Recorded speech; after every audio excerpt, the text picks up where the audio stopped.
Ladies and gentlemen, I got an awesome video in store for you this evening. This is going to be about the cheapest parts you're going to want or you're going to look for in a pre-built PC. Of course, I'm going to name some pre-built PCs really quick. You got the Lenovo Legion T5. You have the Acer Nitro N5620. You got the HP G.Skill. The parts you're going to want to look out for to get the cheapest computer or best pre-built with the cheapest amount of money, you're going to want to look at dual channel RAM. This is important that you have two sticks like this.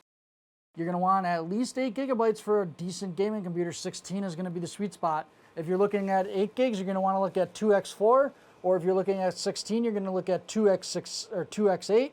That's going to be the sweet spot for there. The CPU you want to start with here is going to be a Ryzen 5 or an i5. That's very important. You can get away with the Ryzen 3 or an i3, but it's not going to get the job done. You're going to be bottlenecking it. It's going to be on the low end. Of course, if you're looking at the cheapest PC, this is one area that you might get a smaller processor, and it might be on the cheaper side. Last but not least, we're going to talk about GPU because it's very important.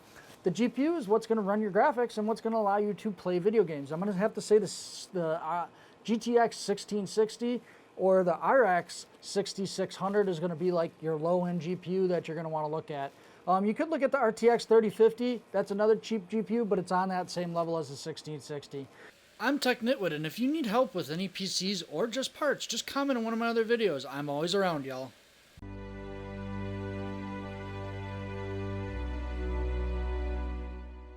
Hey guys, it's Tech Nitwit here. Make sure you guys subscribe and like and hit that bell. Thanks.